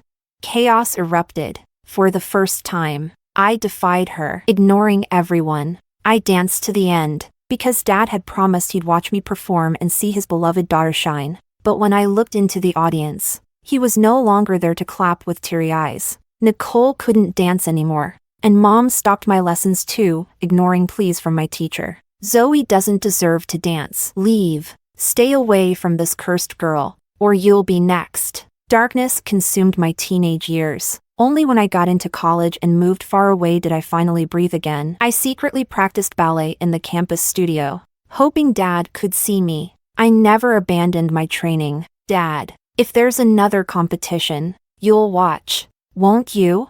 I spent 4 years in college, working tirelessly, and finally stood under the spotlight again after graduation. But Mom came, with Nicole in her wheelchair. Everything fell apart. They watched me stumble and fall, laughing wildly and shamelessly. I fled from the competition, devastated, and collapsed in the streets. That was the day I met Lucas, and that was how I became the untouchable wife of a wealthy CEO, the one person they could no longer hurt. But it only fueled Nicole's jealousy and hatred. Now, seeing Lucas caught in scandals, she must be thrilled. She probably thinks my marriage is over. I bet she's celebrating. Chapter 04. Honestly, I was surprisingly calm. After climbing up the social ladder by marrying Lucas for 5 years, every extra second of this comfortable and free life felt like a blessing. I was always prepared for the possibility of divorce. The rumors kept brewing for days. The company didn't clarify anything. Instead,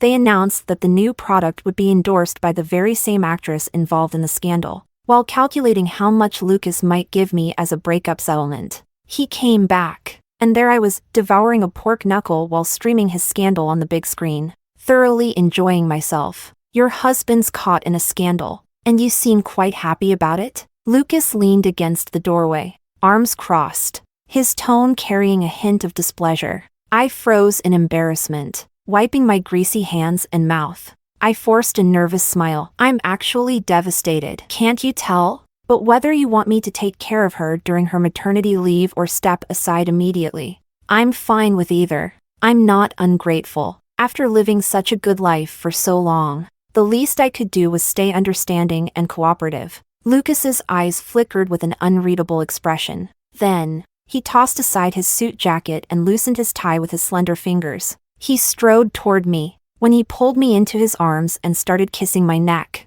leaving me slightly ticklish. I was momentarily stunned. Such energy. Didn't the other woman wear him out? Lucas's husky voice interrupted my thoughts. She's the company's prearranged spokesperson for the new product. The scandal was just marketing hype. I've never even met her alone. I was about to ask if this was his explanation. But before I could speak, his lips silenced me, leaving no room for words, only gasps. Looks like my days as Mrs. Lucas are far from over. As I was tossed onto the bed, that was the only thought running through my head. Lucas, however, was unusually talkative tonight. He whispered in my ear, "Zoe, let's have a baby." Chapter 05. I wasn't completely obedient to Lucas, at least when it came to having kids. I played along while secretly defying him. Every time he got up to shower, I'd sneak a pill into my mouth. Amen. It's not that I don't want kids, it's that I know my limits. I've always been prepared for the day Lucas might kick me out. If that day comes, I want to leave cleanly, without any ties. But if I had a child, I couldn't bear for them to grow up in a broken home or risk a stepmother mistreating them. After all, I'd once secretly seen a photo of Lucas's first love. It was tucked away in the corner of his bookshelf. A tall, strikingly confident heiress with bold, captivating features. Her name is Rita. She grew up with Lucas, but she chose to pursue art and left the country to study abroad just a week before Lucas and I met. I know she'll come back. No woman could leave a man like Lucas forever. When that day comes, I'll be cast aside, and she and Lucas will be the perfect match. A proud woman like her wouldn't willingly raise another woman's child.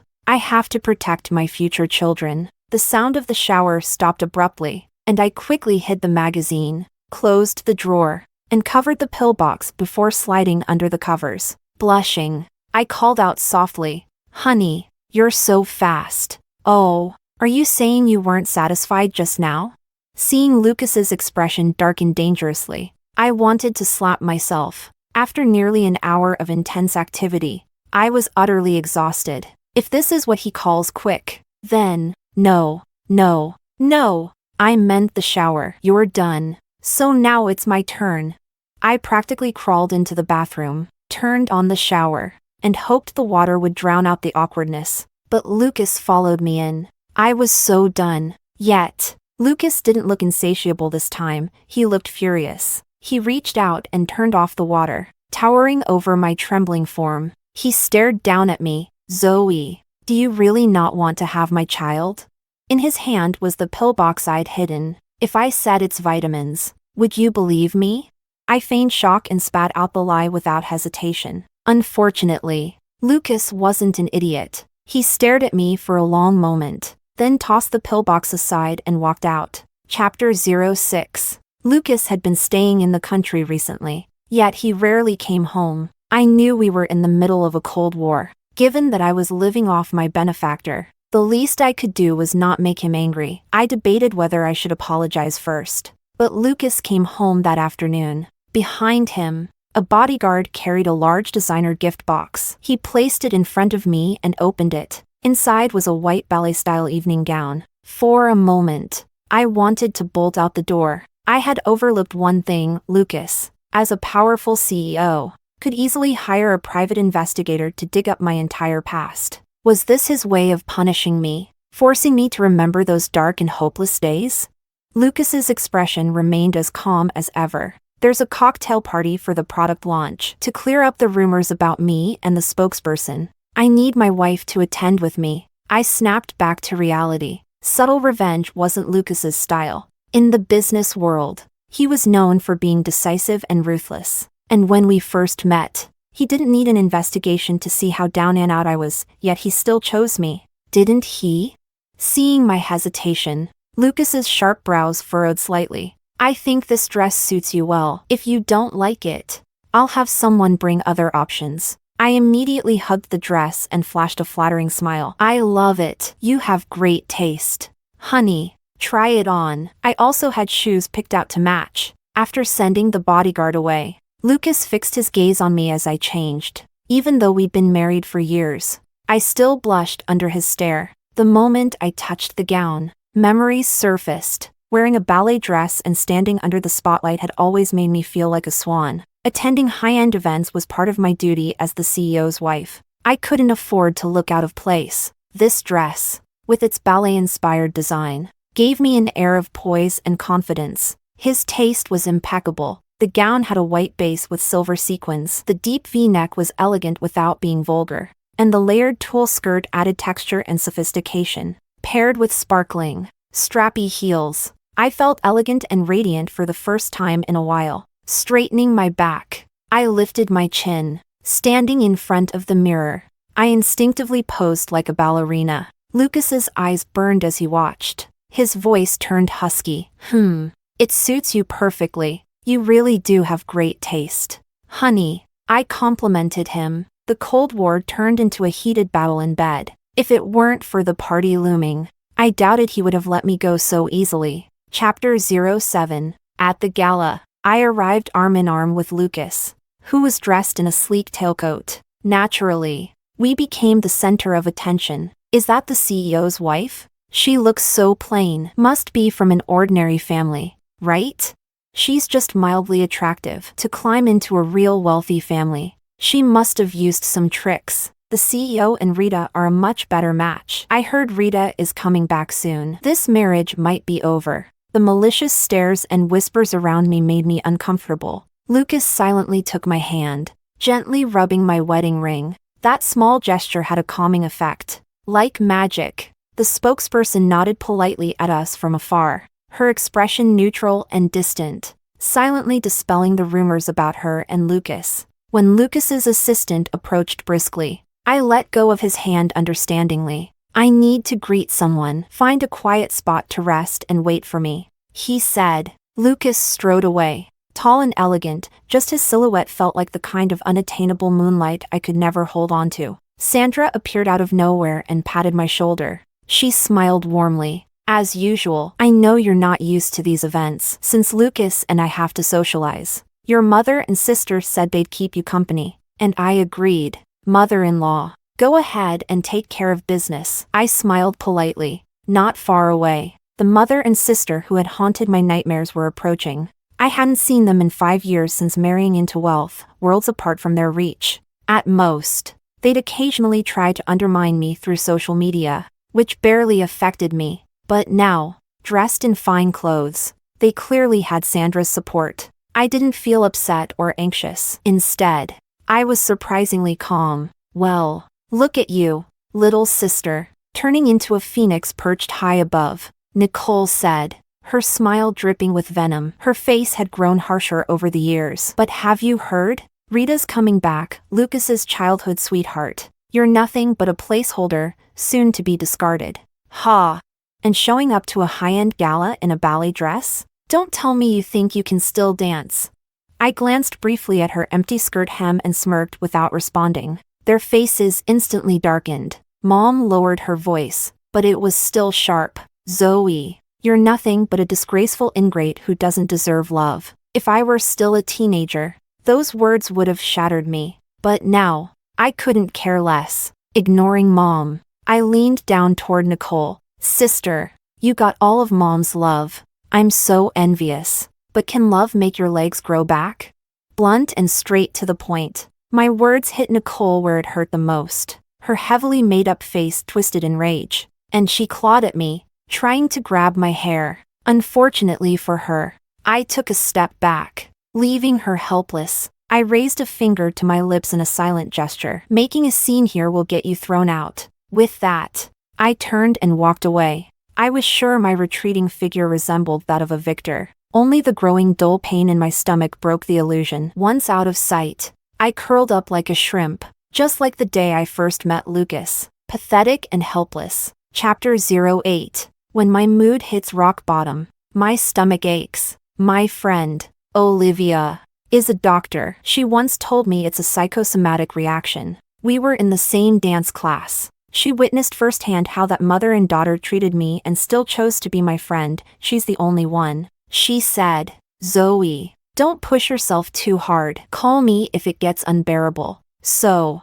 with trembling hands, I opened our chat. I typed our secret code, 111. The next second, her call came through. Zoe, where are you? I'm coming to get you. Her unconditional concern made me burst into tears. I looked around and stammered. It's the company's gala I'm at. A long, slender hand snatched the phone away. Lucas said, I'll take care of her. I'll call you when she's better. Then he hung up and carried me straight through the gala. All eyes were on us. At home, he often carried me like a princess before throwing me onto the bed. But this was the first time he did it in public. The burning heat in my cheeks dulled the ache in my stomach. For a moment, I really felt like the pampered heroine of a romance novel. See? No matter what anyone says, the CEO spoils me. I caught my sister's eyes burning with jealousy as she watched us. I narrowed my eyes, noticing how her knuckles turned white as she gripped the wheelchair's handles. Satisfaction welled up inside me. I must have saved the galaxy in my past life to deserve Lucas and this life of luxury. Mom was equally furious but didn't dare to speak up. She probably thought that if my sister could still walk, she would have stolen Lucas from me. As we passed them, my sister forced a concerned look. Sister, what happened to you? Did you get sick because you're not used to fine dining after eating plain food for so long? Mom chimed in. This ungrateful girl has no manners. I almost laughed. At the same time, I felt sad for my past self. How did I let these brainless women manipulate me for so long? I'm the wife of a CEO now, and they're implying Lucas mistreats me? Sure enough, Lucas stopped in his tracks. His sharp gaze swept over them. Security. Throw them out. And starting today, your monthly allowance of $100,000 is cancelled. If you show up in front of my wife again, be prepared to end up on the streets. Huh? That was a lot to process. But seeing their shocked and humiliated faces made me feel ecstatic. Chapter 09. By the time the family doctor arrived, looking exhausted from the trip, my stomachache had already disappeared. I scratched my head awkwardly. It comes and goes. Sorry for making you come all this way for nothing. It's fine. A quick checkup shows no major issues. You just look a bit overworked. Make sure to rest more and schedule a full checkup at the hospital when you have time. Overworked? Did he have to be that blunt? I shot Lucas a resentful look, but he calmly instructed the doctor to give the cook more recipes for therapeutic meals. After seeing the doctor off, he told the driver to head home. I quickly stopped him. I'm fine now. The gala has only been going for 20 minutes. Isn't it bad for you to leave so soon? Who can tell the CEO what to do? Well, he had a point. Having survived the worst of my psychosomatic symptoms, my head finally cleared. I cautiously asked him, have you always been giving my mom and sister an allowance? Did you arrange their house too? Yes, to keep them from bothering you. For a moment, I was speechless. For 5 years, I thought my mom and sister had stayed away because they didn't dare offend the wealthy family I married into. But the truth was, they weren't so easy to deal with. It was my cold yet reliable CEO husband who quietly handled them without my knowing. The peace and wealth I enjoyed, he had carried the burden all along. I felt touched. Unfortunately, I had no skills, no resources. The only way I could repay him was by pleasing him in certain moments. Feeling sentimental, I hugged his broad, solid frame, even hesitating about whether I should give him a child. After all, our only fight was about that. But I quickly dismissed the thought. Repaying him shouldn't come at the expense of a child's life. I'd make up for what I owed Lucas by being considerate and thoughtful, offering emotional support and a healthy body, and knowing when to step aside without being a burden. Those were probably the only ways I could repay him. In the breathless aftermath, I murmured in his ear, Lucas, I wish you eternal happiness. His back tensed for a moment, but then he held me closer and replied softly, Chapter 10. Without a source of income, my sister began harassing me day and night. Zoe, you'd better give Mom and me our allowance back, or you'll regret it. Blood is thicker than water. You won't just sit back and watch us starve, will you? Ha, don't get too comfortable. You jinx. What's happening to us now will happen to you soon enough. Her erratic behavior was honestly amusing. I hadn't blocked her or Mom before because I wanted to keep an eye on them and avoid any surprise attacks. Now, I just saw them as entertainment. Watching their antics was my new pastime. When Nicole's threats didn't work, she switched tactics. Trying to mess with my emotions, she started forwarding me news and videos about Rita. Hashtag who can resist this tragic love story of the year? Hashtag. Hashtag the CEO and Rita, too perfect to handle. Hashtag. Hashtag Rita returns at the end of the month. Will this old flame reignite? Hashtag. I clicked the videos out of curiosity, but watching those clips of the perfect golden couple left me feeling uneasy. Even with Lucas by my side, I didn't feel like I matched him, and I didn't dare to imagine I could keep him forever. With 10 days left until the end of the month, when his first love would return, I figured that was also my deadline to leave. But ever since my stomach aches, Lucas had stopped traveling and started working from home. I didn't even have a chance to quietly pack away a few valuables. He kept a close eye on me, making sure I went to bed early, drank the therapeutic soups the cook prepared, and even dragged me to the gym. Whenever I showed signs of exhaustion, he'd tease, "Do you want to exercise at the gym or in the bedroom?" SOS, who else suffers from a husband with too much stamina? Even when I was sprawled out like a dead dog, Lucas looked unconvinced. "Ballet's tiring too. How are you this week? If you were going to dig into my past, at least get the details right." I practiced on and off by myself, and I haven't touched it since we got married. I wasn't surprised, just rolled my eyes helplessly. He shook his head. "I didn't investigate you. I just knew the version of you that once stood on stage." Under my stunned gaze, he silently opened his computer in the study. On the desktop, there was a folder marked with a heart icon. It was filled with videos of all my ballet performances, big and small. That's when I realized our first meeting wasn't by chance. The dance studio my dad took me to had been right next to Lucas's advanced math class. He had known me all along. Choosing to marry me wasn't a random decision. Chapter 11. I slowly began to realize that Lucas might actually like me. That idea was even more absurd than him picking me off the street to be his wife. Unable to sleep, I stared at his silhouette in the dark. I think I had feelings for him too, but I didn't dare to act on them, couldn't allow myself to. In this world, a little love wasn't enough to overcome all obstacles. He probably liked the swan that once stood under the spotlight, not the broken version of me. My mind was a tangled mess, and I didn't even remember when I drifted off. I vaguely recalled hearing Lucas on a phone call. "Fly in the flowers from their origin. If they wilt, replace them immediately. As for the decorations, I'll supervise everything on site." When I woke up, Lucas was already gone. Even without his supervision, I had gotten used to waking up early and working out over the past 2 weeks. Standing in front of the full-length mirror in the gym, I suddenly felt the urge to dance. I warmed up, stretched, and tried a few basic positions. Then I dared to spin and leap. Thud. The stiff swan collapsed heavily onto the floor. I understood then, I could never regain the proud version of myself that once was. A sharp pain tore through my lower abdomen, followed by a warm flow between my legs. The pain left me too weak to call for the housekeeper. I struggled to reach for my phone, thinking to call Lucas,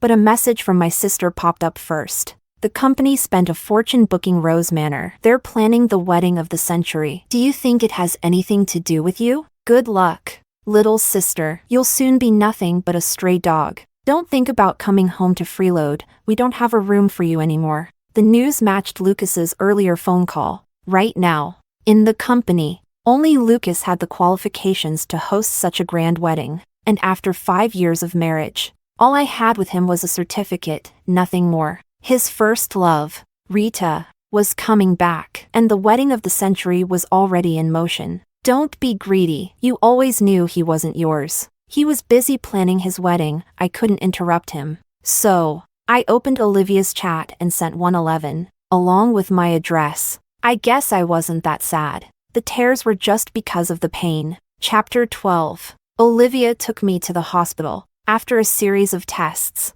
she returned with a complicated expression. I joked, "You look terrible. Don't tell me I have cancer?" "Shush. Don't say such unlucky things." Olivia covered my mouth and then said hesitantly, "You've heard about the wedding of the century the company is planning, right?" "Yeah, and I know Rita's coming back. My days as a wealthy wife are numbered." One look at her told me she understood the bride wouldn't be me. Olivia let out a long sigh. This baby really couldn't have come at a worse time. "Can you still leave quickly?" She handed me the diagnosis paper. It read, "Threatened miscarriage. Avoid strenuous activity. Bed rest required." I touched my abdomen, and my first reaction was joy. Despite taking so many birth control pills and falling without knowing I was pregnant, maybe this was a gift from above. I was about to lose Lucas, but I'd still have a small piece of him. Olivia, help me keep this baby a secret. I made my decision quickly. Olivia frowned with concern. What's your next step? Obviously, I'm running away with the baby. What else? Let them keep the father and leave the child?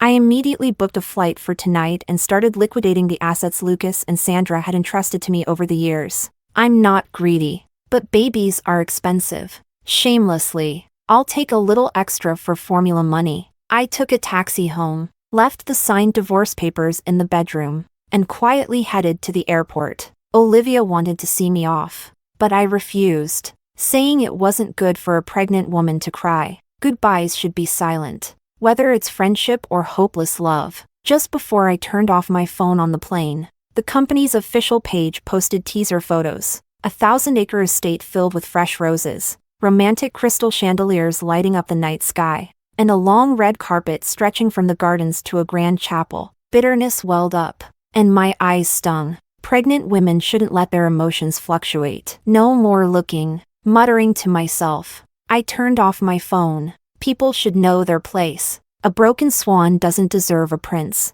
Chapter 13. The wedding of the century that had the whole city's attention turned into a mess. The CEO oversaw the decorations personally, and Rita returned as planned. But the official announcement read, "The bride has run away, and the wedding is postponed." I knew nothing about this during my long flight, and it was already noon the next day when I landed.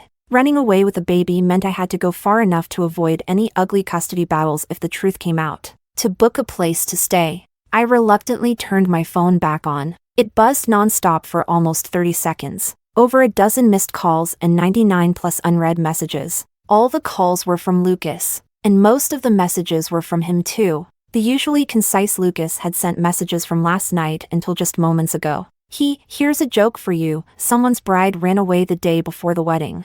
Yeah. I'm freaking out. Where the hell are you?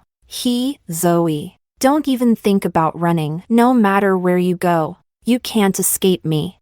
I covered my mouth as tears streamed down my face. Damn it. If you'd told me earlier that the bride was me, none of this would have happened.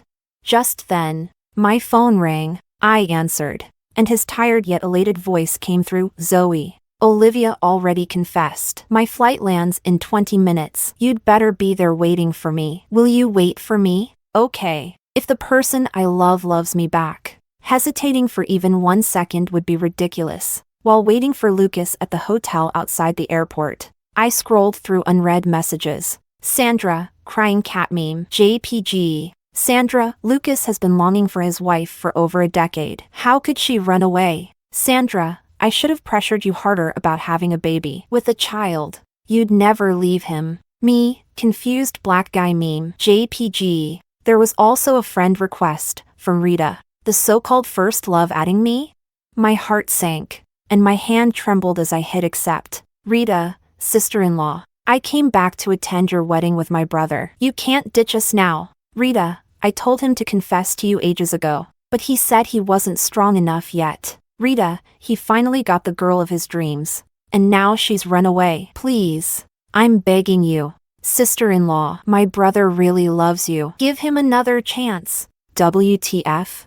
Piecing together the story from their messages, it sounded like a fairy tale. Lucas liked me, and not just recently, but for a very long time. Rita wasn't his first love, she was the head cheerleader for his pursuit of me?